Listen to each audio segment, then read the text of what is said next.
Welcome back to the Football Terrace, ladies and gentlemen. Good evening to each and every single one of you. Not too sure what went on there.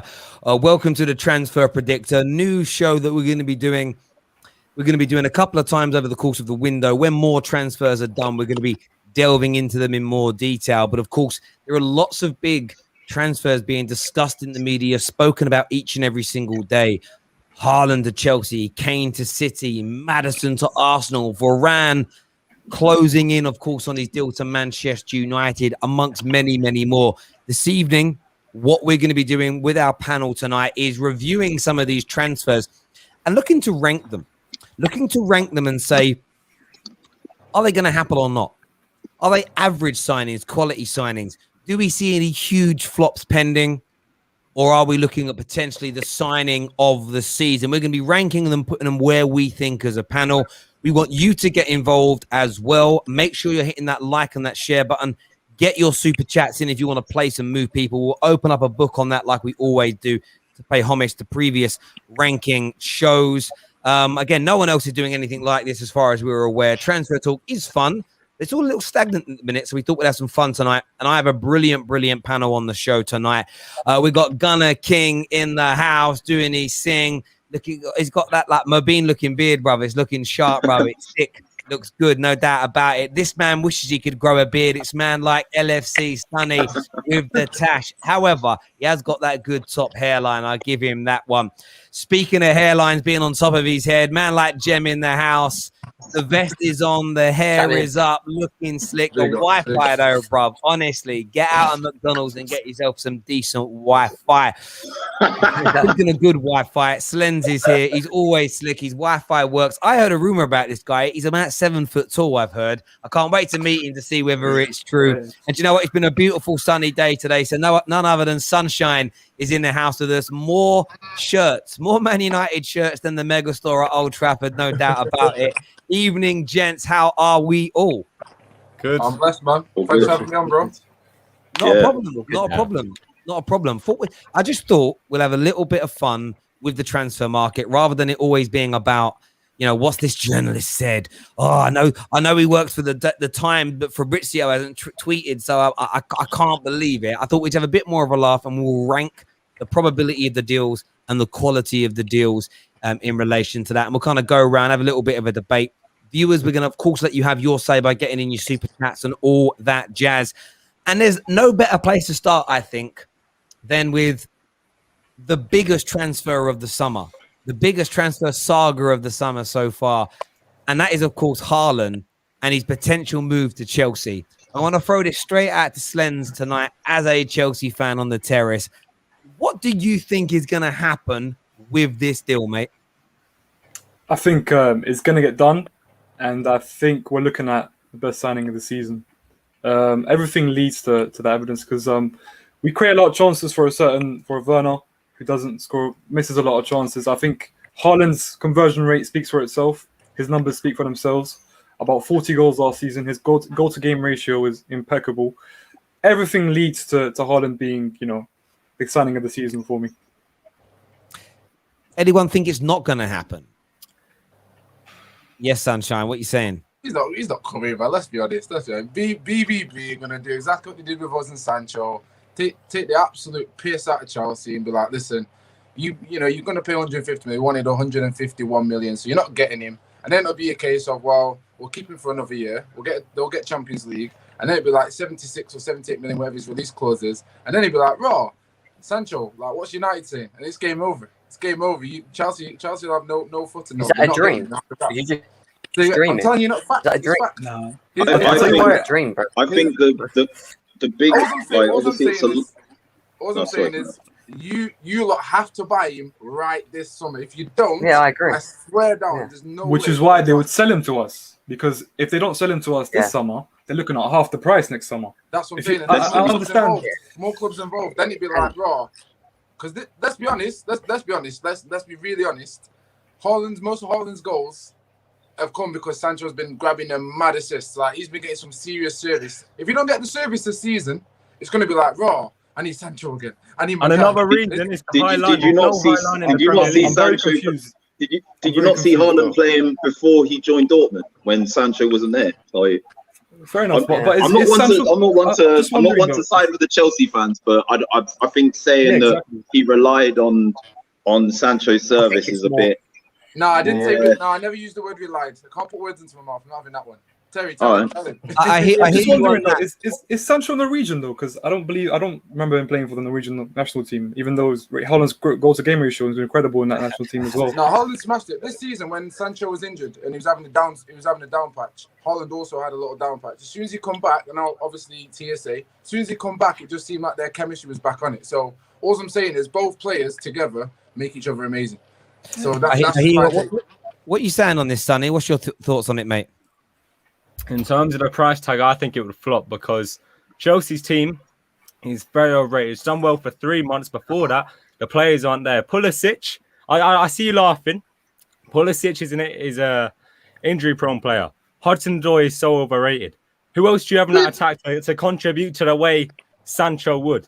Haaland as well. In Germany, it's a high line. You play against high line almost every single game. In the Premier League, maybe if he plays against Liverpool or any other team, I don't think he's cutting it. And for 150 million, look, maybe if it was like a 60 million signing, it would work out well. But 150 million, Chelsea going to be thinking like a business point of view. I don't think he's going to pay him back. It's an interesting view on that. Listen, it was Slen's pick, and Slen's has said that Haaland is coming and he's a potential signing of the season. Viewers, we want your views. We want your opinions on that. You can place him where you want with your super chats. Make sure you hit that like and that share button. In terms of the next one, I'm going to go to Gunnar King on this, and I'm going to pick a potential big move to Arsenal. James Maddison to Arsenal. Give me your thoughts on that happening this summer, mate. I think the deal's there to be done, and I know a lot of people are going to be bringing this downgrade talk. Why would he downgrade from a club that's won 6 trophies in its entire history to a club that's won 48? Good question. You know, like much more European pedigree, albeit not being in Europe at the moment. Yes, at the moment, Leicester are currently performing better, although in the last 5 years, they've only finished above us twice. They've won 1 FA Cup to our 3. So when you look at it in terms of the chances, yes, Leicester have won the Premier League more recently than we have. But overall, we have been more consistent with delivering trophies. It's a big step up for him.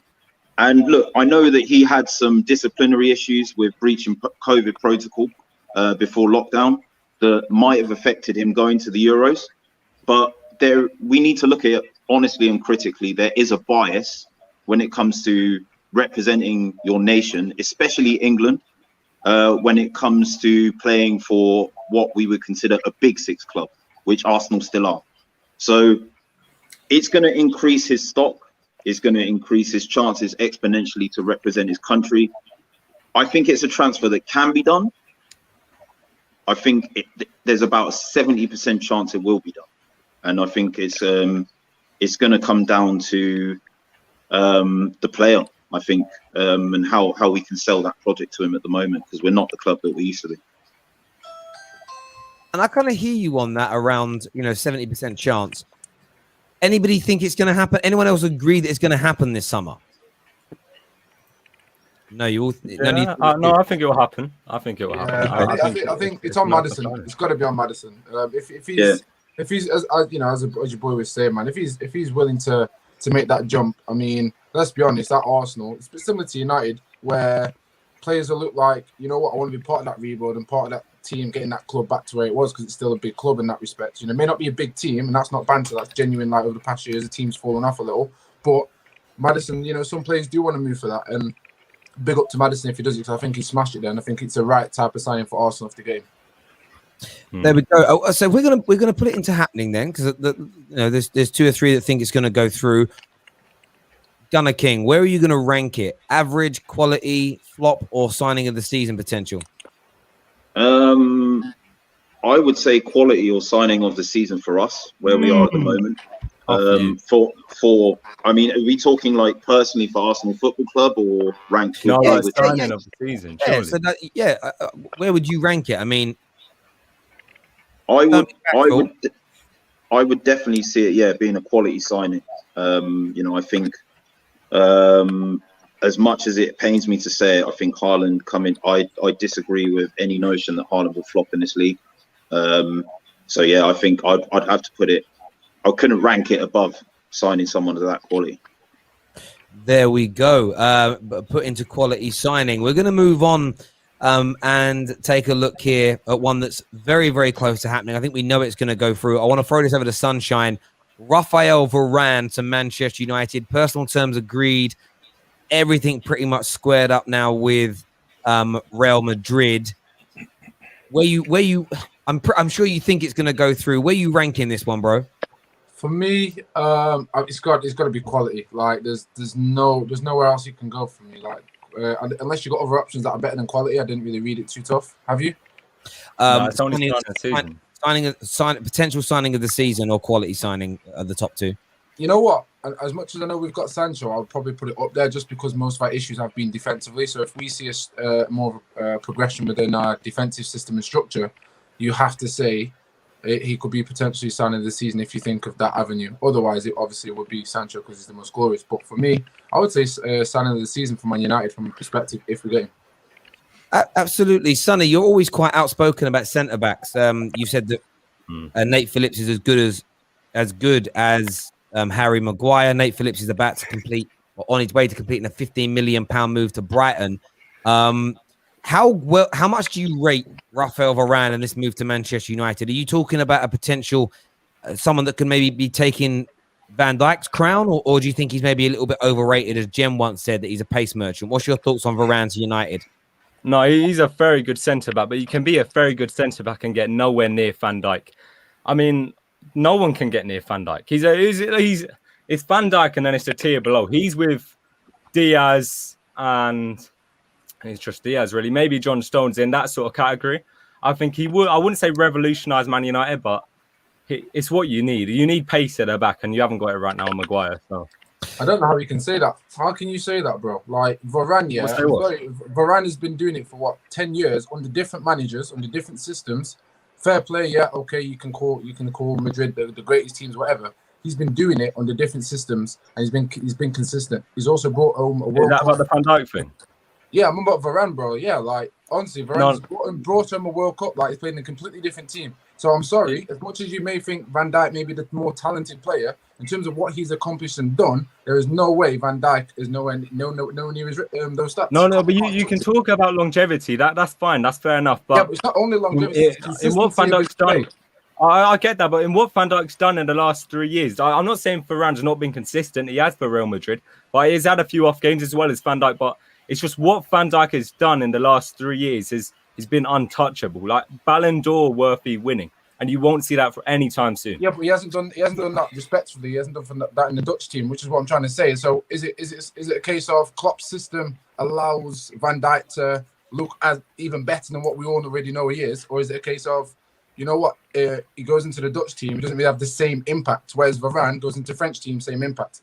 Under different managers at Real Madrid, different same impact. Like I'll just say very quickly, Sonny, on this as we go to move on. One of the biggest reasons that Raphael Varane wants a new challenge is because he wants to step out of the shadows, and because Sergio Ramos is Spanish, because Sergio Ramos is a hero in that country. I think Varane's always felt a little bit overshadowed. He's always sort of been the side dish, and there's always been this notion of he can't play without Ramos holding his hand. He's not world class without Ramos. The man's sitting there thinking, I'm a World Cup winning centre back. So I actually think people are going to be surprised at how good he is. I really do. Sorry, just my 2 cents here. Sorry, just my 2 cents. Right, go on, Slens. I was going to say, you know what's funny is that Van Dijk is actually older than Varane. Yeah, Varane's achieved more. I don't see why we see it as he's incomparable. He's definitely on the same level as him. Definitely the same conversation. They're on the same table.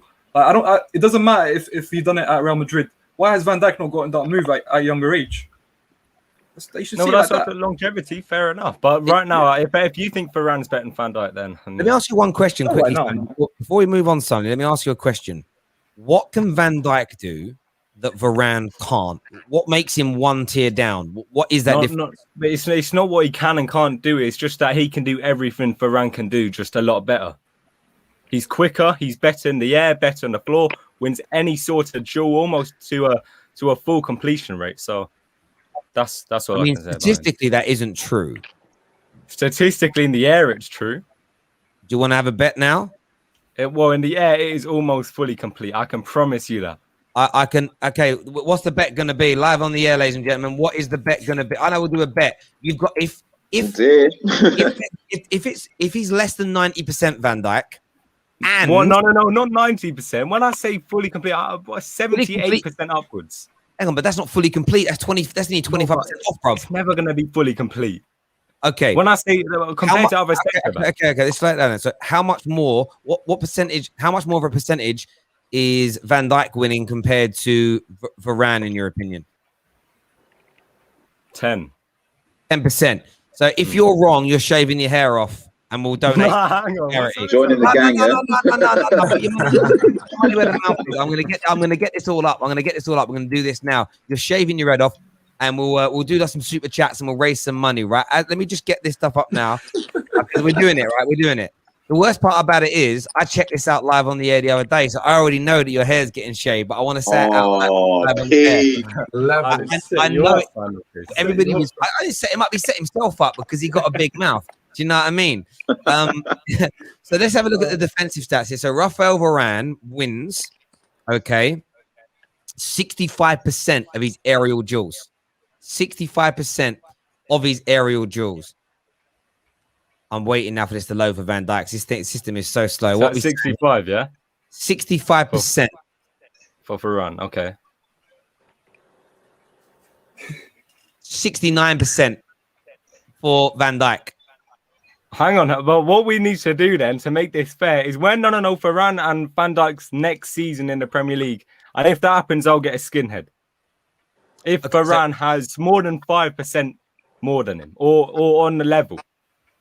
Well, so if he's within 5%, then you'll shave your hair off. If he's within 5%, that's what I mean, yeah. Okay, cool. Then we'll do that next year. That's what we will do.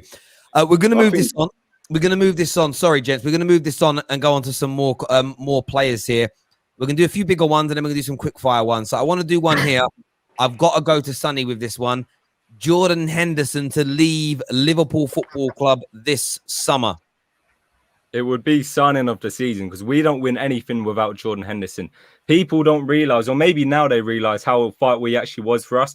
But if you've seen the backlash over the last, I want to say 2 days, because he might be leaving, might not get a new contract, that just proves how good he is. Because everyone used to slate him as a player, saying, "Oh, he's Sunderland level," stuff like that. As a captain, nobody comes near. I don't care if you're Ramos. I don't care if you're anyone. As a captain, no one goes near him. And if he goes to PSG, which is one of the clubs linked, what they missed as a captain. If Henderson went there, then it's done. Like signing of the season without a doubt.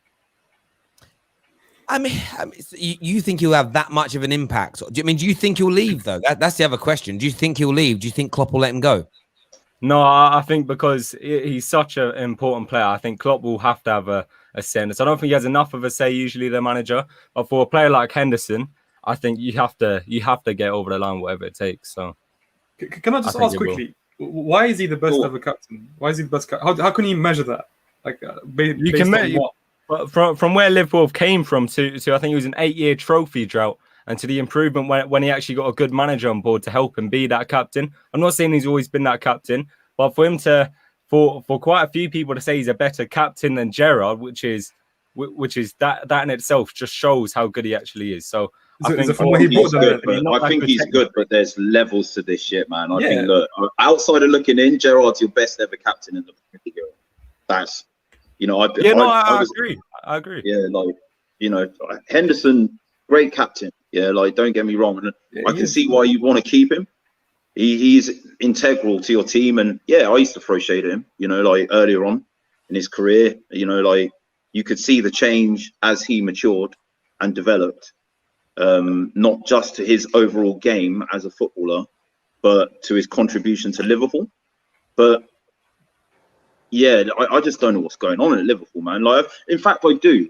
I think what's happened is because, like you said, there was that 8-year kind of trophy drought, and then all of a sudden you're really successful. Your wage structure goes from here to here, because now all the players are well, we're winning the trophies now, so we need the the remuneration that kind of reflects that. And what's happened is, I don't think FSG is really alive to that sharp curve, you know, like, and it's just shocked him. And I was looking at the other day with Egal.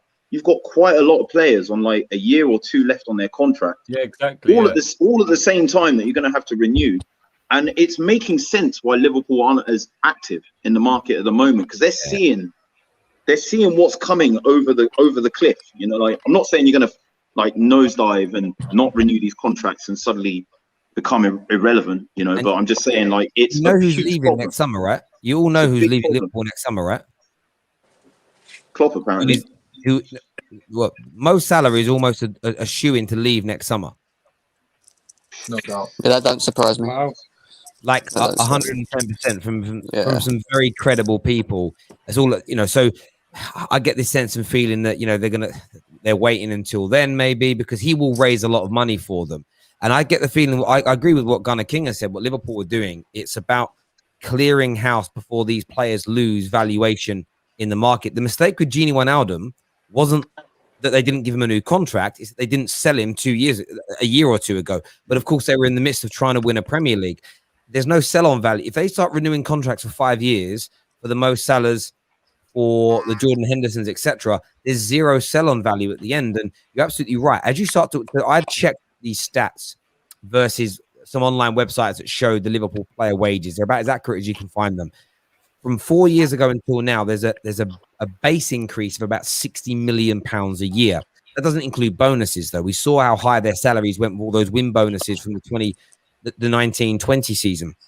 When new people look to join a team that's winning, they demand a much higher wage than people joining, say, 5 years ago when you weren't even guaranteed to be a Champions League team. Plus, they want those big bonuses on top. Then everybody that's renewing wants a higher increase. If Liverpool keep on this trajectory, they could find themselves in another 5 years with another 50-60 million pounds a year on top of their base. That's not great news for FSG if the income isn't growing at the same rate, because there's no money left for transfers then. Because it all comes out the same pot because net spend isn't real. But let me ask you this question, Sonny, just so we can place it on the screen. Do you think Jordan Henderson will leave this summer? No, I don't. We'll put it in no deal then. We're going to do some quick fire ones quickly here, gentlemen. So we're going to go through these quickly. Danny Ings to Tottenham. Is it going to happen or not? No. Don't No. think so. Yeah, you can't know. I can't know. New manager, definitely not. That we're going to put Danny Ings in. I don't see it happening either. We're going to put him into no deal. We're moving to another one here. Max Aarons to Arsenal. Gunnar King, quick fire. Is that going to happen this summer? I would say about 60%. There's so many targets that we're being linked with that. I'm not sure it's going to be him, but I know we're looking at a right back. But I've seen us linked to about 4 this week. So I'm going to say no deal on that for now, but not because I don't think we're going to get a right back. I'm just not sure it's going to be him at this time. Okay, I'm going to go to Sonny on this one. Quick one for you. Yuri Tillemans to Liverpool. What's happening with it? I'm going to say no. I think it'll be too expensive. I'm going to say no deal on that one. Another quick fire one here. I'm going to go to Jem on this. Robert Lewandowski to Chelsea. Hell no. No deal. No deal on that one. Yeah, fair enough. We're going to look at another big one now, though. We're going to look at a big one here. Jack Grealish to Manchester City. Sunshine. I'd love your opinion on this. Can you see Jackie Grealish playing for the Sky Blue of Man City next season? In my opinion, he has to go. Like, now is the time, one, for his career. You know what I mean? City are in probably the best form they could ever be in. I mean, it's going to sound so whack me saying this because he's had an incredible Euros and probably tournament of the season, some would argue. But for me, before that, I was still never. I didn't think Sterling was world class, and I just think Sterling has benefited from Pep's coaching so much more and the system, like to allow him the confidence to play how he plays. Whereas I think is when I see Grealish, if Grealish took over Sterling's slot, I think those individual areas where you need some individual brilliance and that spark, I think Grealish will give you that more than Sterling. So therefore, in my opinion, it makes sense. But I think they'd end up selling before they get Grealish in. Interesting. Can I just say something really quickly on that, right? I hear what Sunshine's saying. It does make sense. But that's not the player that Man City need. That's not the position Man City need. They need the a position. 9. The position Man City need is a 9. For me, Grealish comes in and he fights with Sterling. He fights with Foden, who we've seen playing that position as well. You know, they've got who else? They've got Mahrez, Bernardo Silva. You know, they've got abundance of talented wingers within that squad. I think Grealish improves them. Don't get me wrong, but it doesn't solve the issue. Yeah, but you know forward, why? You know, so You know why with Grealish here, where I think he'll iron out those areas, because with City, as much as I agree they need a striker, and respectfully they clearly do. Last season, let's be honest, even though they had a poor start to the season, they managed to pull it through massively. And I think the areas in which Sterling was consistently struggling with, in my opinion, with the one-on-one situations or key moments where you've had to take someone on or give the right pass. I think if Grealish is in them situations, I think he may add an extra 20-30% success rate in terms of the assist or the goal, which then covers for a few goals. I mean, of course they need a 9, but let's be honest, City can do it without a striker this season. But Man City wingers make those runs into the box. Like you see De Bruyne crossing in. Grealish is never going to be on the end of those crosses, like I'd agree with in the box to the back post, stuff like that. Yeah. I think Man City kind of need that. Do you know what's interesting about it as well? Something that Dean Jones said on a show a few weeks ago. He was talking about the kind of the England setup and how whether people will rate him or not, Southgate likes a very disciplined system. Where people sit in certain roles, there isn't too much freedom as such. Pep Guardiola plays a more expansive style of football, but everyone has to work hard. Everybody has to track back. It's one of the reasons he wasn't too keen on the Sergio Aguero. Sergio Aguero for me is sort of a bit of a drifter. He'll kind of like float about sometimes anonymous for like 20 minutes. And I think that was always sometimes part of his beauty of a striker, because then it just pop up and he's on the field of play, where Guardiola's system is very regimented. I do get this feeling. I think the Grealish deal could go through, but I think he might flop. I think in terms of when he's on the ball, he's going to look amazing. I think he's going to create goals. I think, though, that he might be too ill-disciplined, because he is not the kind of person that I can see tracking back, sticking to his position. Like KDB, for all the quality he has on the ball, he's a real hard worker. Sterling does the same thing. These guys work for the team. Maybe Jack Grealish will prove me completely wrong, but I get a sense that, I don't know, but I feel like he might end up pissing Pep Guardiola off so much by not being in position that he gets dropped. That's just in the back of my mind. I hear you, but like, could you be a skipper of a club if you have those attributes where you don't work for the team? I don't think you could. I think he's a skipper because he does those things. Like I don't see him running back and pulling an effort, but I do see him working for the team and being the skipper. So I don't know. I think he'll fit right in. He'll fit like a glove, man. He's incredible, man. He'll improve any team in the world. Let's be honest as well. Like, he knows he's going to have to step up. He's going to go into Champions League if he did go to City. He's going to have to fight for his place as well. He's going to want to prove a point. He'll work damn hard. I'm sure he'll adapt, make the effort to adapt. And that's what I hope that he does. Like as a Man United fan, I do hope that he flops. Of course I do. Yeah, of course. Yeah. On a personal level for Jack Grealish, I hope that he can adapt and do it, because this is a manager who gets angry and shouts at players for taking long shots, because like 5% of long shots go in. So his view is 95% of the time you lose me possession, so don't take long shots. Like when you've got a manager that doesn't like his team taking long shots, you can tell he doesn't like people having too much freedom. So there is going to have to be an adaptation. But let's see what happens there. Sunshine, as we went to you, where do you want to rank the Jack Grealish move this summer? I mean, but I've got to back my point here, and I do think he will get a move this season. I'm going to go for quality signing. Quality signing. I would have put him average. Signing there. We have a super chat here that's come in from Michael, who says, rubbish Hendo can't leave because no top club wants him. Man, talking rubbish. The best thing ever happened to Liverpool is to see the back of slip and slide rubbish. Gerard Hendo can join his mate Lallana. Michael Ramsey, not a fan of Henderson there. Not a fan of Henderson at all. Absolutely not a fan of him there. A few people telling me to relax. Listen, I'm just putting a point of view out there. It's just a thought in my mind. It might not come to fruition, but let's see what happens with it. Gunner King's back with us now. He dropped off for a moment. Next potential transfer I want to look at. Another big one. I want to go to Gunner King on this. Hassim Hawar to Arsenal. What you saying about this deal, bro? A week ago, I was saying it was going to happen, purely because I think in the price range, his quality, the fact that we were in for him first and that we've been in for him the longest, I had it nailed on to happen. I think he'd be a good fit for us. Arteta clearly wants him and trusts him in the system. But now I'm hearing the interest from other clubs on the basis of business they can't do is growing. And it's given me a bit of cold feet, but I think it will happen. I think there's more likelihood of this happening than Maddison, but I also have an outside theory that we're going to sign them both. But yeah, I think ours the more likely of the two. Both. No. Yeah, absolutely. Look at the players we're selling. Yeah, so in terms of serious, man. like No. So you've got to consider we've cleared so much dead wood last season. We're getting rid of Xhaka. We got rid of Guendouzi. We're going to get rid of Torreira. That leaves Partey and Joe Willock as recognised central midfielders. He can also play on the left. Martinelli and Aubameyang are the ones that play on the left. We don't want Aubameyang playing on the left. We want him playing up front.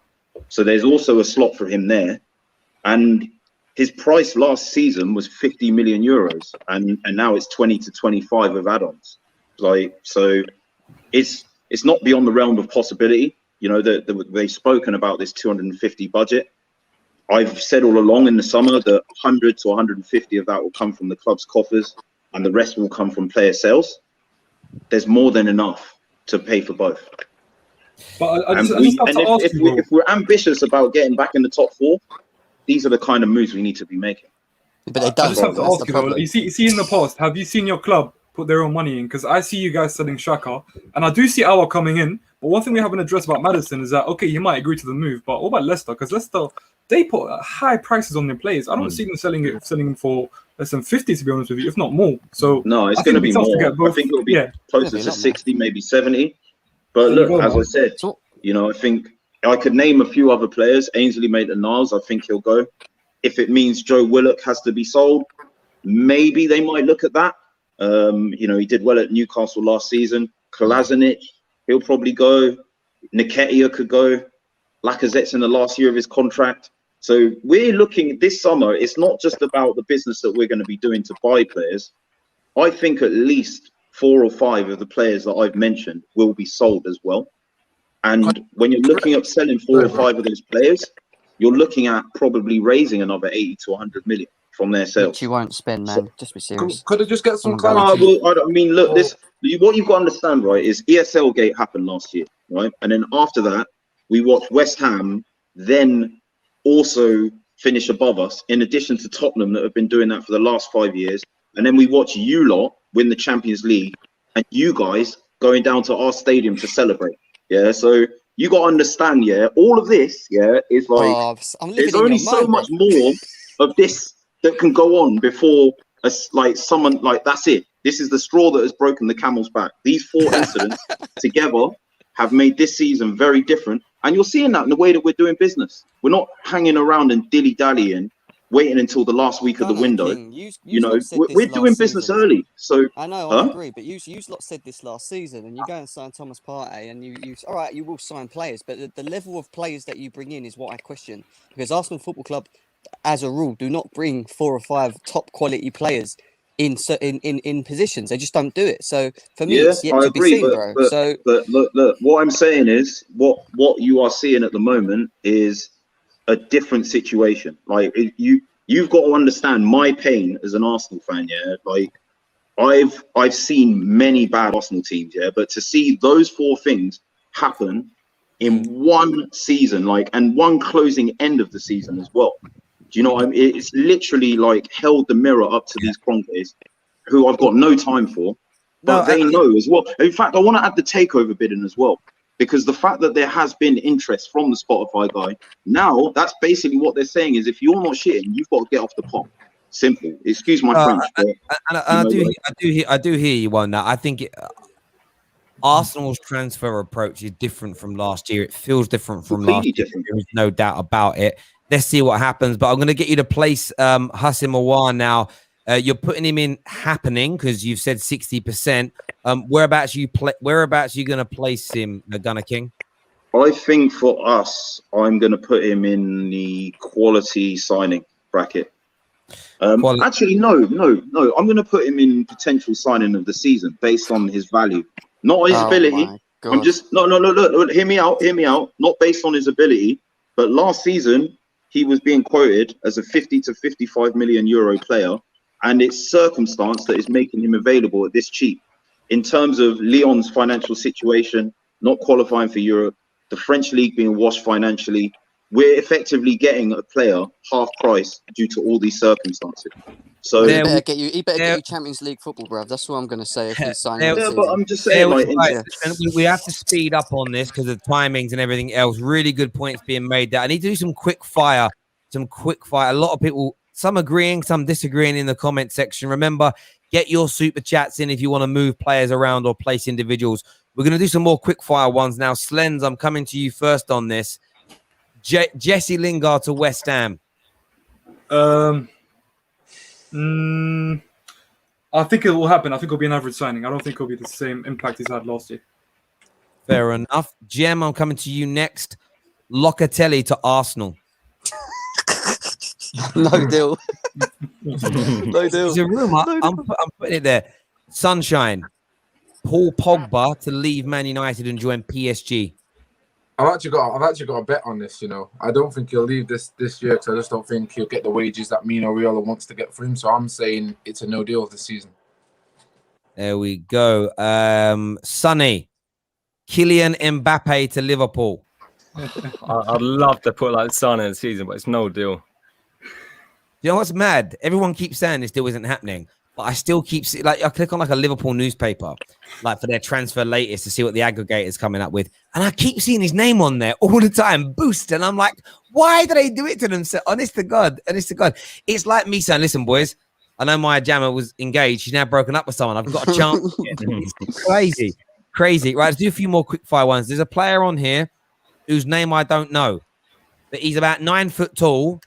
He's Austrian. He's linked to a striker role at Chelsea. Slend, is it happening? No, I can't even pronounce his name either. Yeah, him. Signing of the season, that is. Let's have some fun. Good. The next one I'm going to go to, I'm going to go to Sonny on this one, and it is Tomiyasu from Bologna to Tottenham. Is it going to happen? Yeah, I reckon it is, but it's just going to be an average signing. It's not a centre-back that they need to actually progress. So interesting indeed. We're going to move on to some bigger ones here and now. I want to go to Slend on this one. Tammy Abraham from Chelsea to West Ham United. What's your thoughts, mate? It's going to happen, and he's going to be a quality signing. I think we're looking around 15 to 20 league goals. I'm being serious. I think he's not a great. He hasn't been great for Chelsea. I think we saw form from him in the first season where he just scores in certain games. Like he scores 2 goals in one game, kind of puts the ball in the net, finds himself in the right spot. Listen, I think he needs a club like West Ham to play week in, week out, and we'll see a good result from him, man. Quality signing. Did well at Aston Villa as well when he was on loan.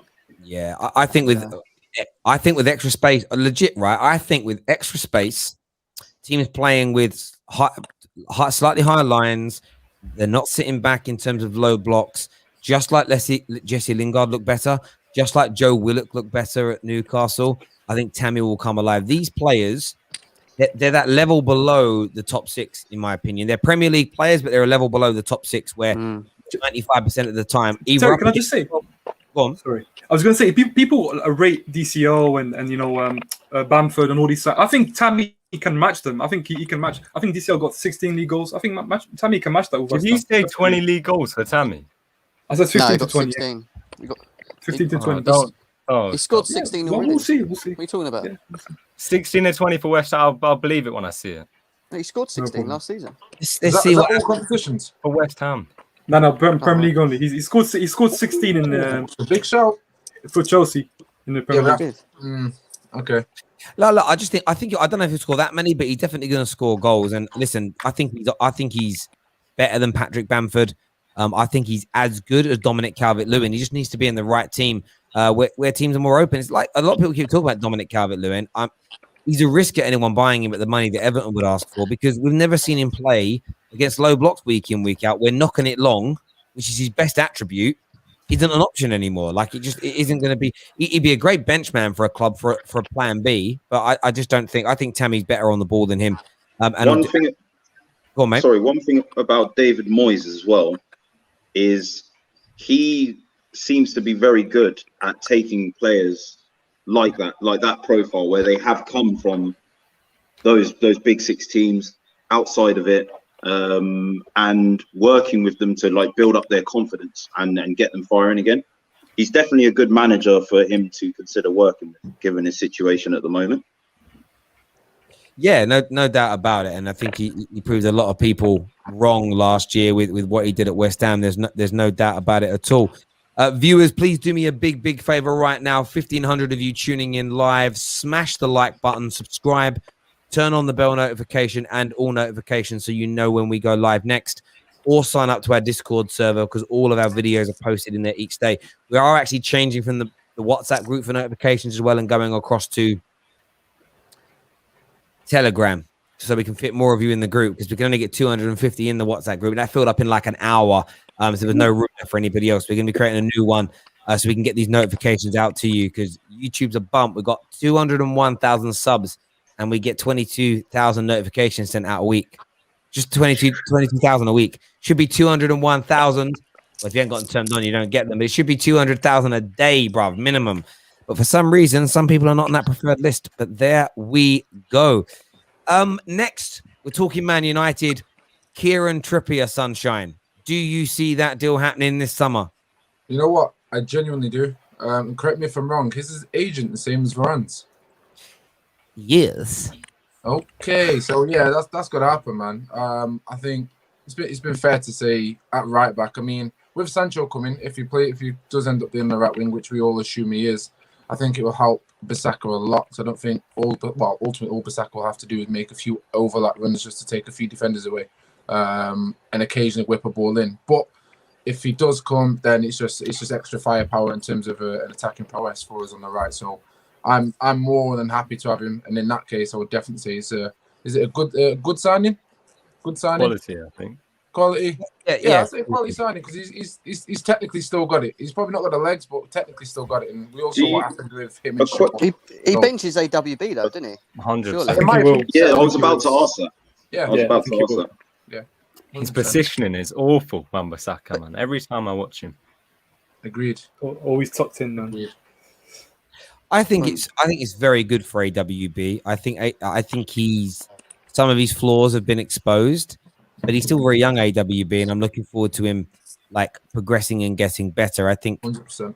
it's one of those things that he'll learn from Kieran Trippier. There's also good quality cover for him. It's an excellent signing if Man United can pull it off. And I think when you look at Trippier, he left the Prem really disrespected, and then he went and played for one of the best defensive and organized coaches in the world. And you know, Atletico don't want to lose him, but they're fighting a losing battle at the moment. They've publicly said they're not going to sell him, but he's looking for a home. I think he's about in the process of buying a home off of Raheem Sterling in the area. He wants to move back. He wants to join United, and his camp, including his agent, they're very confident that the deal is going to go through. They're just waiting for Atletico Madrid to find a player, and then things will fall into get. I would be over the moon with a player like him at Man United. So we've placed him in there. Next, I'm going to go to Gem on this one. Declan Rice to Chelsea. Why'd you have to give me this one? I'll take it if you want. I hope it's a no deal. I hope it's a no deal. I hope he don't come to us. But Why? if he does come to Chelsea, I think he'll be an average signing. Why? That's my opinion. Because this whole thing with Declan Rice, I don't mind him coming to our club, but just not for the fee that people were talking about. The 17, 80 million price tag that's on that player, for me, has to be a complete player. And he's not a complete player. If you look at where he is right now, and he's you know, in terms of where he is in his footballing career, he's still very young and he's still learning the game. He comes to Chelsea, He doesn't bench Jorginho, he doesn't bench Kante, and he doesn't bench Kovacic. He's going to be a rotational player, which means he's not going to get as many games as people thinks he's going to get. And I just don't think he's going to be as influential as people think he will be the whole season. Bro, can I ask you a question, though? Why are Chelsea fans in such disagreement with Thomas Tuchel? Because Thomas Tuchel wants him.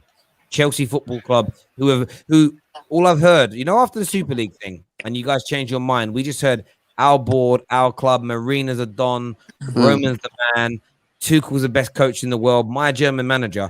They all want Declan Rice. Why are Chelsea fans, who are definitely entitled to an opinion, it's why my channel exists, why are you always such disagreement with your club? Because if you do spend anything above £50 million, Declan Rice becomes a starter. No one spends that much money on a fourth choice midfielder. He's coming to start. Why are you in such disagreement with your club, bro? I don't think he benches them players, Terry, and I don't want us to spend that kind of money.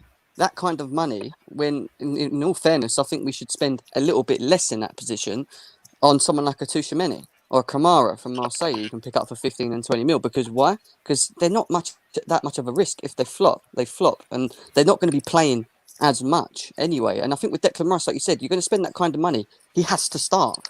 But who does he bench? And I've been told by certain Chelsea fans that he benches N'Golo Kane. No, he don't. I'm sorry. I think another thing as well, outside of looking in thing, like what you said about Grealish and City earlier, if I looked at Chelsea right now, I'm not looking at fixing a problem that isn't broken. Midfield is not broken. Scoring goals, you need someone finishing those chances. I mean, like Werner is criminally underrated, by the way, in my opinion. I think he gets into good positions and Lens.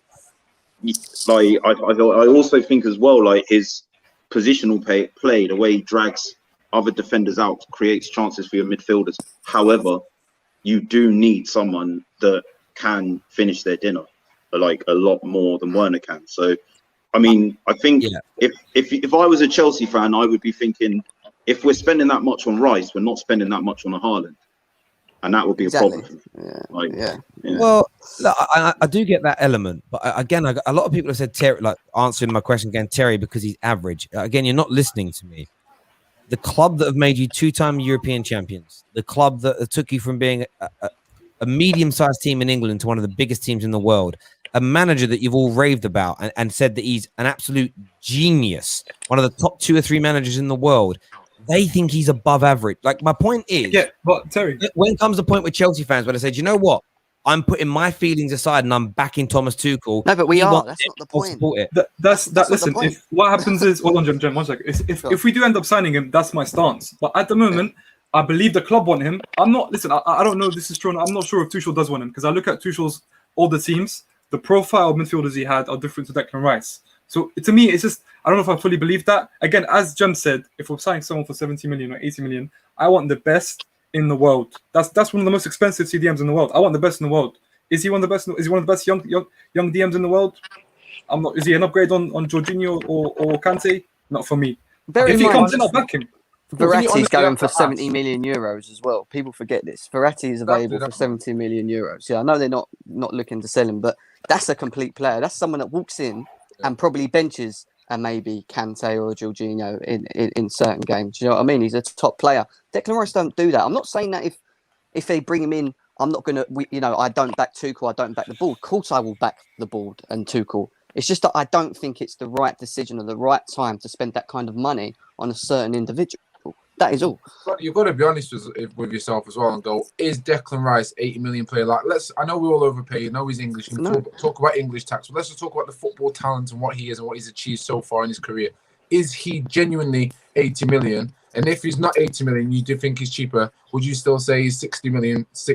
And if that isn't, if you're still if they're not at 60 million, then if you're spending 80 million on that player, then you're probably not getting your money's worth ultimately. So I've said this though. I believe he's worth that much to United though, because you need a destroyer in the middle who can release the next midfielder. He plays for Man United. No, I also think as well, I think he's better than people give him credit for, but I think at the same time, I think another thing that is no coincidence is he's had his best season in Souček's first season in the Premier League and at West Ham. people don't actually understand how important like central defensive players and central midfield players. Obviously, United with Maguire and Pogba, they can look completely different on international duty because they're only as good as the player next to them.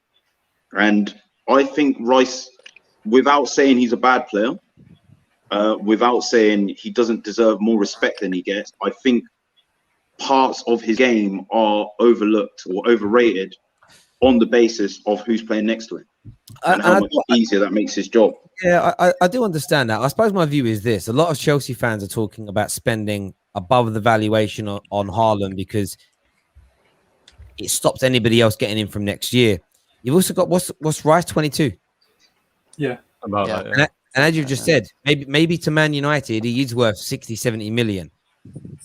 But I suppose you've got to look beyond the end of your nose because in 3 or 4 years' time, when he's 25, 26, and maybe by then he is the best CDM in the Premier League, one of the best in Europe, and United picked him up for £60 million, and Jorginho's gone back to Italy, Kante's long since retired, and you've got the next Bakayoko and Drinkwater in midfield. Maybe then you all look back and go, why didn't we buy him then when he was 22? I mean, it does go both ways. You've also got to think about the long-term planning of Chelsea here. And the guy's 22. He is going to outlast the rest of your midfielders. In 10 years' time, he's still playing, barring injury. They've all long since retired. I do think that element needs to be taken into consideration. But viewers, what do you think? We've placed him under Jem's guidance here into average signing. He thinks it may go through, but has put it into the average mark. But we want your views and your opinions. Get your super chats in now as well, please. Grey Wolf Dinner here says Rice isn't worth above 70 million, but he offers us something different, which Jorginho, Kovacic, and Kante can't do. Is play as a lone 6. Rice is very adaptable. No, I think he is adaptable. I'll tell you what's interesting as well, what I will say. Just because West Ham are asking for loads of money, it doesn't mean that's what they're going to get as well. Like people are acting, West Ham have set the price. That means it's happening. It's like, I'd just say see what teams can do because you offer them Tammy Abraham and whatnot. You might be able to get a nice little reduced price there anyway. We can do a couple more quick fire before we get into the last 2 big ones here. I want to go to Gunner King on this one here. CAMAVINGA to Man United. I'm going to say it's probably not going to happen, not because United can't pull it off, but because it seems like the player wants to stay in France. That's the news that I'm hearing.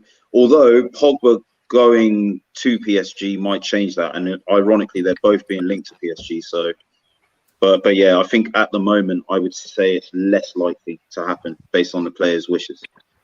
Okay, Sonny. Sound against to Liverpool. So I'm on the verge of either quality signing or signing the season because I seen a stat the other day. He's a great player as well, by the way. Wijnaldum in I think it's the last 4 years missed around. It was a certain amount of games, a very little amount of games, and there was like a few players who missed less. Saul was one of those players, and I think if Klopp does really want him, and I think he's a great player, will get us goals from midfield, which is what we need. If he stays available, like in terms of not getting injured, which is a big problem right now, I think he could be signing off the season. I think goals from the midfield, assists from the midfield. I think linking up. He's left-footed as well, which I don't know what it is about. I like left-footed players. I think he'd be very, very good for Liverpool. So do you think the deal's going to happen then? Yeah, I think it will happen. I think he'll be the midfield signing in the end. I've got a quick question about this though. You see how, let's assume it will happen. If you look at Klopp's track record of signing midfielders, they all take time to adjust. Fabinho, Keita, even Wijnaldum, I don't know if he came straight in and was amazing, but I think he might struggle in the start. Well. Yeah, of course, Thiago, main example, Thiago. Yeah, so I think he might struggle to adapt, and that might obviously not put him as signing of the season. It might be a quality signing towards the end. Sorry? There were all situations, those players came in troubling situations. Thiago came in and he was straight away into an injury-riddled midfield. And same with most of the other midfielders you named. I think Saul comes in with a already starting midfield ready to go for the start of the season. That can be our strongest without him. So now with him getting competition, and I think he could probably push in the start, that's what makes it completely different to the other players. It's going to be an interest. It's going to be an interest. It's definitely going to be an interesting one there, Sonny. Thank you very much. That's going to move into. I'm going to put him in signing of the season or quality. I'd say quality. I'd probably on the third signing. He's into quality. Varane's ended up being in there twice. I'm going to move him up there. Next one, fairly quick one. This Slens Basuma to Arsenal. No deal. No deal. I don't. They're linked to Aouar. They're linked to many players. I think they went to Brighton and got Ben White instead of Basuma. I don't really understand it. It would have been easier to get Basuma as well, but I don't think it'll happen. I hear that. I think we're going to get him personally, but interesting. That's why I didn't give it to you. Wanted to create a conversation there. Sonny, Ruben Neves to Manchester United. I don't think it will happen, but even if it did, it would be a flop of a signing. Why? He's not that midfielder. He's not that man. He's got a great shot on him, but you take away that, I wouldn't say I'd go as far as saying a bang average midfielder. I don't think he's good enough, especially for a top 16. So you think he's a McTominay? Is that what you're telling me? Banging shot on him, but average. Is that what you're telling me? Yeah, similar to a McTominay. Wow. The guy's the youngest ever captain in the Champions League. He holds a record, right? At 18, he captained Paul. Those records mean nothing. Those records, it's a good achievement to put up on your city. Okay. But it wouldn't be good enough. It's interesting. I think He's nothing like McTominay. It's ridiculous. He's nothing like McTominay. No, he's not like McTominay as a player, but in terms of has a good shot and not much else, I think that's where it links him with McTominay. What, his passing ability shit? Is that what you're saying? Well, he doesn't get the off. He doesn't pass often, does he? As a midfielder at Wolves, he doesn't get the free roam to. Are you asking? No. To roam. Are you watching him, bro? Have you watched it? No. I watch Ruben Neves. That's why I'm saying this. As a deep line midfielder, the amount of passes that he should make, I don't think he does. Oh, bro, like, you're lucky I got a deed, you know, because you would have lost 2 bets. Well, if he goes to Man United, I can get proven. If he goes to Man United, I can get proven right, because I tell you, he would not be a good signing. Do you know he what would be a good signing for Liverpool. What do you think? So you think he would be worse than Fred and McTominay if he went to Man No, United? but that's not the point. You don't get someone who's a little bit better than your shit players. You're meant to get someone who's very good. Just 1 second, guys. You know what I'm going to say is interesting. When Diogo Jota was at Wolves, he wasn't scoring and performing like he was when he was at Liverpool, was he? No way. No, you can't use that as an example. Why not? No, of course you can, because you just did it yourself. You just did it yourself in your speech. You said at Wolves, he doesn't even get the chance to expand and show himself. So how do you think that's his fault? I don't think he's a positive midfielder. Nuno doesn't play positive football. Especially not last year. As a midfielder, I still think Neves can do a lot more than he does. A lot more than he does. So what do you think he does? I think he would be helped to do that playing with better players. Sorry, 1 second, guys. You also mentioned that captaincy doesn't mean anything, but yet Liverpool fans, you know, the biggest attribute you give to Henderson is his great leadership. So why you say captaincy doesn't mean anything? You said that being a young captain, being the youngest captain in the Champions League.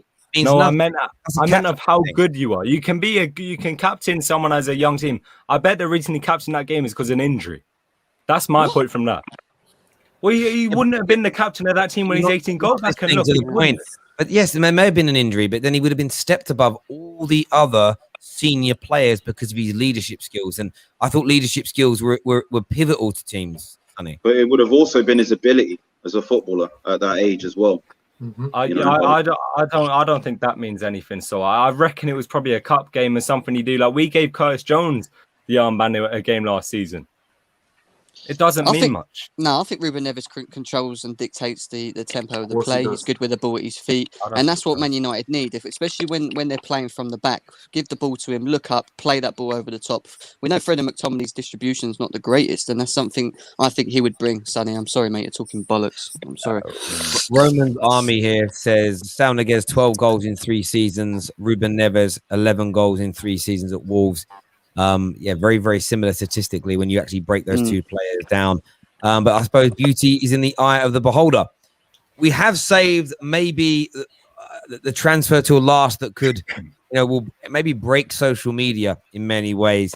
Harry Kane to Manchester City. Slens, I'd love your thoughts on this, mate. I think they'll get priced out. It's not happening. I'm hearing reports of they want around 150 to 200 million. Listen, I know Pepper said he doesn't want to spend that money. I know people don't believe that. I don't think they'll spend that much. They'll probably find an alternative that could suit them. But I think they'll get priced out, and then he won't have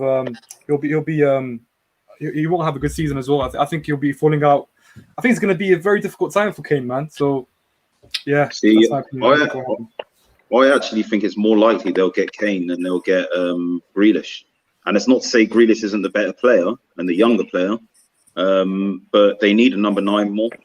And, you know, in terms of Grealish's position where he plays, obviously, I'm not saying direct like for like there are players like him, but they've got Ferran Torres, they've got Sterling, they've got De Bruyne, they've got quite a lot of attacking midfielders, you know, but whereas a number 9, they don't have one. So I think that's the transfer they're going to break the bank for. And I think the fact that Kane, unlike Jack Grealish, has come out and said, I want to leave this club, and I don't blame him either. I think that makes it the easier transfer to do. We got to remember, Jack Grealish, he's playing for his boyhood club. His granddad played for Aston Villa. He's, you know, supported Aston Villa all his life. He's not going to just... It's going to be hard to get him to leave Villa. But he can want to leave as much as he wants. It's not up to him at the end of the day. He signed a death row contract for 6 years. He signed his life away there. And Daniel Levy, we know what he's like, man. We know he'll try to get as much as he can, and City will not end up spending that money.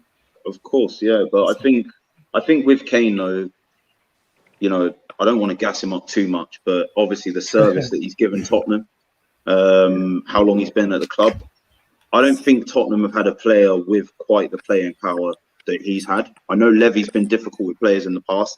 I would even say Kane's got more player power than Bale did before he left. So maybe that'll work in his favour a bit. And City have got the money there to do it. You know, it's going to be very interesting to see. I mean, this week's a bit of a dead week because all across most of the nation, all the English boys are away. They're all on. We've all seen them, and they're all in different parts of the world, mainly in Greece, like having a good time. I'm actually really jealous seeing them on their boats. I'm like, oh, that life, man. Good luck to your boys. Sancho and Rashi having a little bob and a bit of a dance on an aeroplane. I'm not sure where they've gone, but having a good time. It's great to see. I am very jealous, but in a positive way. I'm like, oh, look at that life, man. Imagine being like 21 and 22, and you're on a private jet with your boys. My God, and your footballers. It doesn't get any better than that.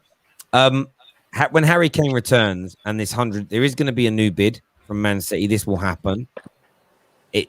Harry Kane's reaction to it is going to be interesting because the reports are that he will hand in a formal transfer request. It's just what happens after that, and you know I don't even know. It just depends who else becomes available. Do they need that money to reinvest? It then becomes that way up between have we got a squad that we truly think is going to get back in the Champions League, with including Kane. Therefore, we can afford to turn it down because we're going to get Champions League money. But if they don't sign the players they want, and then they're sitting there thinking, do you know what? We're probably not going to make the Champions League. And every year that Kane gets older, we lose value on him. It makes it hard. And I suppose the real interesting thing is this. You know what the first game of the season is, right? Oh, yeah. Tottenham and City, yeah. Tottenham and Man City play each other. I cannot... If it does go through, there's no way it's happening before that game. Like, never in a million years. You know what I mean? It's always going to go after that. But Slens, where do you want to place this? You're going to put this in no deal? No deal. For me, no deal. No deal. Cool. And we have got one final one. We've got one final one to touch on here. And this is more sort of where we think and how we think he's going to do. I'm going to get a sunshine on this. Young Jadon Sancho, factually the most creative young European player in the history of the game. These are facts. They cannot be debunked or debated. They are true. How well do you think he's going to... We know it's a deal. How good a signing is that going to be for Manchester United, Sunshine? We enter the right winger, and I know a lot of people say since Ronaldo, but I'm even going to go as far as Nani, because even having Nani at that time has been underappreciated. I think we can all that as United fans say that we underappreciated Nani because it's just not been good enough, you know, since Valencia as well. So having a right winger, someone who can play right wing and just sticking that out for me, I can see him going massive places, man. The mentality the man's got. The confidence the man's got just to get up and leave England just to go to play for Dortmund. Not many people gloating about him. Work himself up, make him stand out and go, raw, I'm here, I'm Jadon Sancho, and he's 21 years old. Like, he's just turned 21. Come on, man. The guy is just effortless. You know when you see footballers, it's like Eze for Crystal Palace. When someone just dribbles past you so easily, and it looks easy. That is so hard to do, like genuinely. Hazard, yeah. Like genuinely hard to do. Like I know Grealish great dribbling, but when he's even dribbling, it's like he's forcing it. It's like he's really trying his hardest. Like Sancho is just one of those players that's nice and easy for him. And I think in about 2-3 years, I think we're going to probably get the best out of him. And I think not many people are ready for his best. I think they'll be turning into jealousy and bitterness because he's genuinely that good. But he's going to need some time to gel. Is his best that good though? In England, is his best going to be that good? When he's saying his best? In my opinion, without a doubt.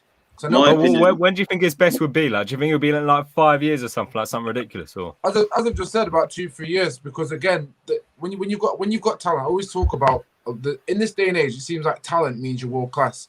But for me, I've always had, if you're talented, and then you have a mindset that is just as talented and is willing to work hard and to grind through, that combination there shuts every hater up. Like they're just destined for greatness.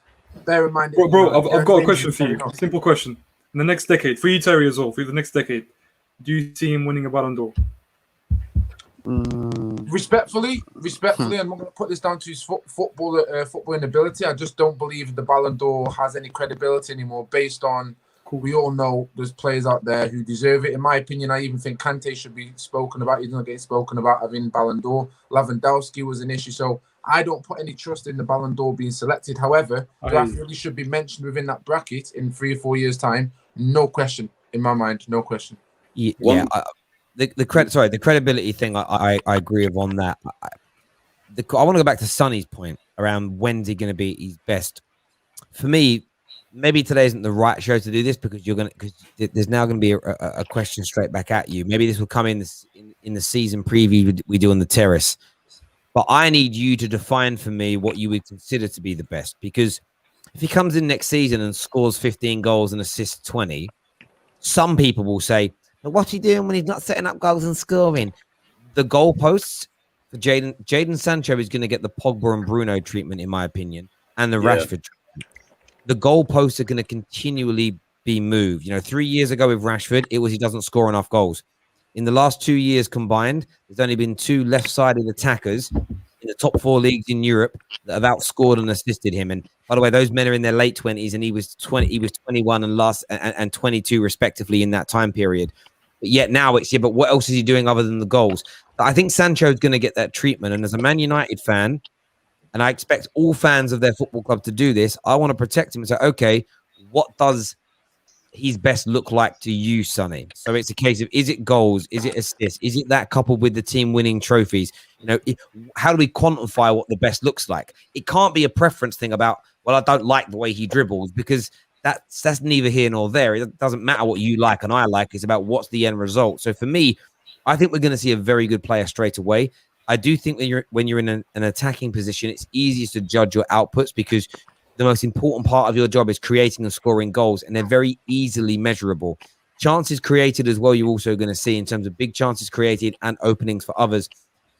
What I love about Jadon Sancho is his dribbling ability, as Sunshine said.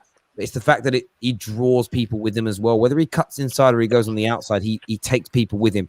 I'm so intrigued to see how the balance now in our attack, how much more time and space that gives to our central players like Bruno Fernandes, because it's been very, very easily when we attack 47% of the time down the left-hand side for teams to set up against us. It's also very, sorry, Gunnar. It also makes it very easy to counter-attack against Manchester United because you know where we're going to attack. So you can set those traps a little bit easier because you know invariably 49% go down the left, right? And something like 30-odd% go through the middle. So you kind of know, as long as we have the middle and the left taken care of, United aren't going to be a problem, because when it goes out to Dan James on the right, he has a 4% cross succession rate. So let him cross. He ain't finding no one, bruv.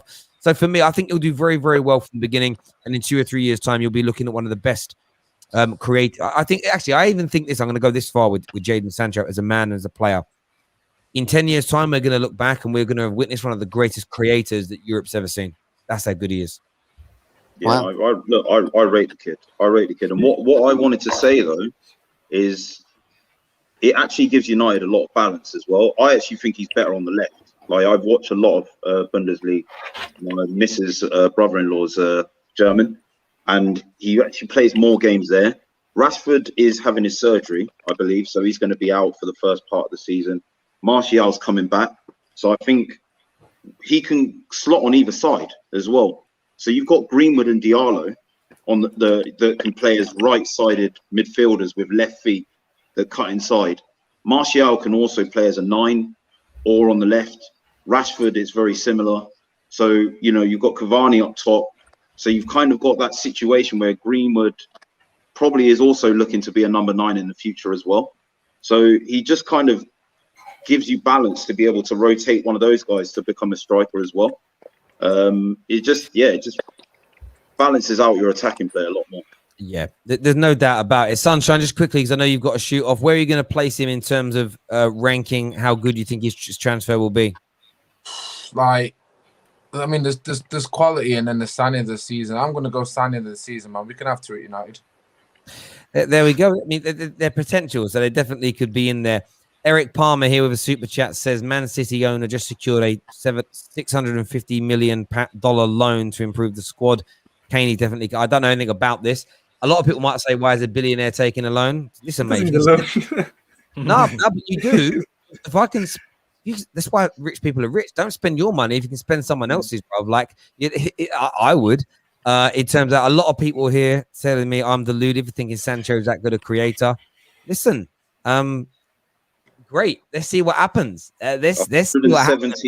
117 goal involvements in 149 games. But it was in the Farmers League. That's what last 3 years, he's hit 20 goals, 20 assists. Before we get into another debate, just want to say thank you very much, man. Top man, appreciate you coming on, bro. Well, make sure you go like the video, man. Terry does a lot of hard work for you guys, so get that in there, man. Get the likes up, get the subs up, and hopefully get to see you guys soon, man. Big up yourselves. Top man. Speak to you soon, mate. Thank you. He's just quite. I remember the other day having an argument with Arsenal fans that were saying that Theo Walcott at 21 was as good, if not better. Why? They meant on the eye, innit, though? They didn't mean like... No, that's why the eye test is bollocks. On the eye test, he weren't better. He was literally a sprinter with a ball. Yeah, it's not even close. I'm not one of those Arsenal fans, man. Like, come on, man. I grew up around Arsenal fans, and when Theo was at that age coming through, now they would never have... Back then, no one would slag their team off on socials. Everyone was very loyal to their team. Socials didn't even exist, I think, in those early days. But when you spoke to Gooners on a reel, they were like, I can't stand him. He just runs. Like, there's no, like, you know, now when you hear like Rashford's got no IQ, that used to be reserved for people like Aaron Lennon and Theo Walcott's. Like, we're disrespectful now to a lot of quality technical football players in comparison to what we used to witness on our wings years back. Do you know what I mean? It was just literally pace merchants. Will he be better than Hazard was for Chelsea? That's a great question for me. Now, that is a great question, actually, man. This is where you get one of the best. Well, this is where you get that question of eye test and outputs. So I think Hazard will do things on the ball that maybe Sancho doesn't get to a level of being able to in terms of on the ball. However, depends on what you win with this. But if Sancho scores and assists more, and in his time at Man United wins more, then I'd put Sancho above him. At the end of the day, what would you rather come in this summer, Slens? A number 9 that has the skills of Ronaldinho but scores like Werner, or Haaland? That's what it comes down to. Yeah. Like, that's my view on it. And listen, Hazard. We have to measure. 7 years where Hazard was here, what he achieved, and obviously look at his numbers. You look at 7 years from now, you compare the two. I'm not sure. We'll see. I still think Hazard will edge it, but we'll see. Hazard might because obviously Chelsea at that point. But you know, if he, it's everything, isn't it? It's the eye test, it's the outputs, and it's what the team wins. If he wins, sorry, it shouldn't be so much of the eye test though. If you're comparing players over 7 years, I think you need to kind of drop that. I think eye test should be like a 1 season thing if you're comparing seasons.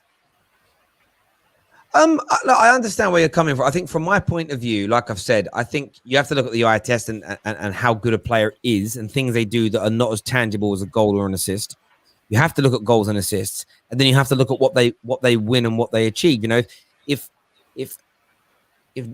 Sancho's numbers stay the same and he looks as good as he does technically, and United win 3 league titles and a Champions League, then he's in front of Hazard in terms of Premier League achievements and legacy, in my view. But Chelsea fans will never have that. Chelsea fans are always going to say it's Hazard, and that's how it should be. By the way, listen, Sancho could come in and score 20 and assist 20 a season, every season for 10 years, win 10 Premier Leagues and 5 Champions Leagues and 4 Ballon d'Ors. Most Chelsea fans will say Hazard is better still. Like, they just will. Because of the eye test, yeah, of course, yeah, of course. Yeah, because he did this one skill that I've never seen a man like Sancho do, but that's it. Ladies and gentlemen, we've put everyone in place. We'll give you 5 minutes if anyone wants to super chat in and change anyone round. What we didn't do, though, gents, is none of us picked a flop. No one picked a player that we think might flop. When you start looking at the play, forget the no deals, looking at all the signings you've seen it, these are just rumors at the minute. None of these have actually gone through. None of these have actually happened. But do we look at any of these and think, do you know what? They actually might flop. They may not do as well as we think. I think Haaland's got a chance. We really don't. 150 million. Chelsea have other areas of the pitch to sort out. Their defence is a weakness. Start conceding goals, shifts momentum. Their wingers, I'll say it again, Hudson-Odoi is one of the most overrated players I've ever seen in my life. Pulisic injured most of the time. Timo Werner, I don't even know. I need to stop this. You said our defence is a weakness. Your defense, no. What do you want to look at? Are you talking about individually or structurally? Because no. You can look at it like this. You can look at Chelsea's defense over the last 3 months, or you can look at what they've done the 2 years they've been at the club before that.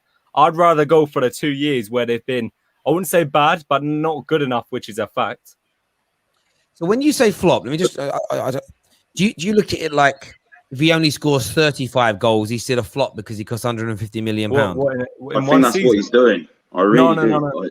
I'm not doing that. What I'm doing is, I think if he was, there's obviously a bit of that. There is a little bit of that. If he was maybe 40 million, I think at Chelsea, it wouldn't be I still don't think you could say a bargain, because I still think Chelsea need to look at a lot of other areas into the pitch and before they look at the striker of that price.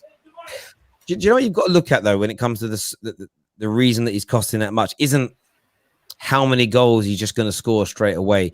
You're talking about a player who is going to maintain a higher level of value. Even if he's only scoring 30 goals a season, he'll maintain the value that Chelsea buy for him, and at some point can be sold on. That's why he costs so much. It isn't just 150 million. So that means he has to score 50 goals a season from straight away every single season for that money to be worthwhile. It's one, what's he going to do over a 4 or 5 year period? And at the end of that 4 or 5 year period, how much money can you sell him on for? Like, there is a commercial and business element to this transaction, as well as if you were just buying the player's ability and not the potential sell-on value, the commercial value that comes with it and everything else, you're probably looking at about 70, 80 million. So you have to understand a huge amount of the transfer fee has nothing to do with his footballing ability and the footballing expectations, Sonny. Okay, but then that's a business point of view. But then you look at the other point of view where in the Bundesliga, I'm not one who's going to call it a farmers league, but it's a very high line. Almost every single team in the Bundesliga, or most teams in the Bundesliga, play high line. And Haaland's best aspect, Haaland's best attribute is running in behind, getting in one-on-one. He does that almost all the time. That's incorrect, Evo. His best attribute is finishing. In the Premier League, yeah, but he always gets in that position.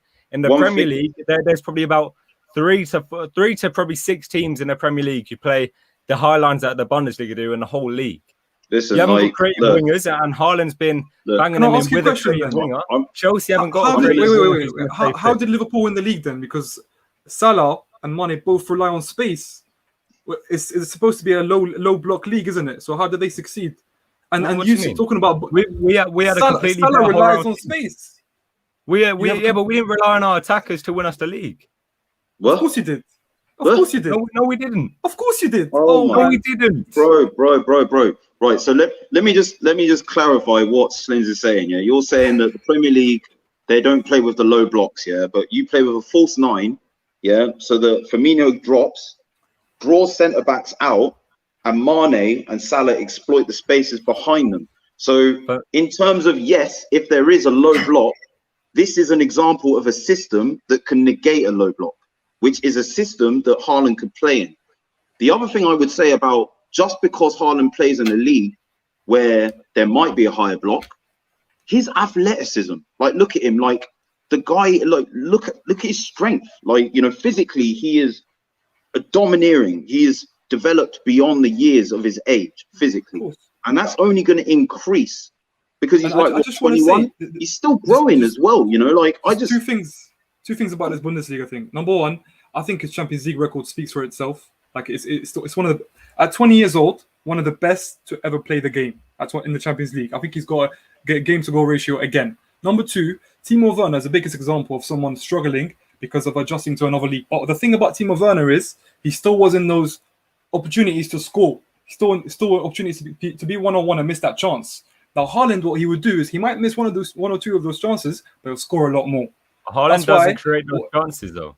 I'm not saying creating. I'm saying Werner being in that position to score. Chelsea have enough creative players to not worry about Haaland. Yeah. So, well, though, Sonny, like I don't want to get into another debate, another player. Like, so based on it being in Germany, you can't obviously rate, like, say, Lewandowski. You don't think Lewandowski's that good then? No, because how long's Lewandowski done it for, man? But he's doing it in the league that you said's not that great. So it doesn't matter how long he's been doing it for. It does, because when you do it for that long, we don't know Haaland can do it for that long. And also that goes back to the point why I said a creative winger. If the league isn't that good, creative wingers. If the league isn't that good, then of course you can do it for that long. It doesn't make sense. But that's one of the reasons. Well, surely the longer you are in the league, the more you'd suffer somewhere else as well. Konate, you've just signed Konate from the Bundesliga. You don't rate him. You don't think he's going to be very good. No, I do. But he's from the Bundesliga. But that's not me saying that Haaland's not going to be very good. But Haaland's going to be 150 million pounds at the same time. So basically, essentially, what it is coming down to is the price tag, like, and that raising or inflating what you would consider would be a flop or not. Like, no, I the think there's other gist players on who it. suit Chelsea better. Like I said, the creative wingers is what Haaland loves, like a Jadon Sancho. Chelsea, for me, don't have creative wingers who can stay fit for the whole season to help him bang in the goals. We've got Ziyech, one of the most creative players before he came to Chelsea. Ziyech has not worked out for Chelsea. Well, there we go. I think Ziyech came to Chelsea injured. Gary Turner as well. that says, I believe Haaland will be a no deal, as we always do. We will allow the super chatters to move these players. We're going to move him down into that no deal area. Wow. Winter Surfer here says, what a surprise. Sonny picks the Chelsea transfer to flop. The defense is a weakness. Please worry about your walking wounded, Sonny. Haaland's best attribute is his finishing. I don't deny that. Been an interesting conversation, gents. I've actually enjoyed the debates tonight. It's actually nice to talk about the transfers without actually talking. We haven't once mentioned this journalist said this and this journalist said that, and my friend knows a cousin of a. Listen, this is football fans talk. This is why I love the transfer shows that I do. And I've actually noticed recently, and maybe we've got to do a way of stopping this. When I used to do transfer videos, maybe up to 2 years ago, every show was about, I'd love him because of this reason. I don't want him because of that. What I've noticed they've turned into, and maybe we're partly to blame and we need to push this, it's turned into, but who said this and what and why? Oh, yeah, don't really worry about that. Would you like him? It's like, I don't want to talk about it. What journalist has said it? Do you get what I mean? Yeah. It's like, fuck me. You're a football fan. Have a bit of fun with it, you Zoom. Listen, it's been a great show, though, gents. Really, really enjoyed it as ever. I thought we'd do something a little bit different on the terrace tonight. Everyone who's tuned in, smash that like button for us right about now. We've just gone past the 500 like mark, which is amazing. Make sure you subscribe to the terrace. Many more shows like this on the way over the course of the summer and as we build up to the new season, because football is back. Until next time, take care. Goodbye. God bless.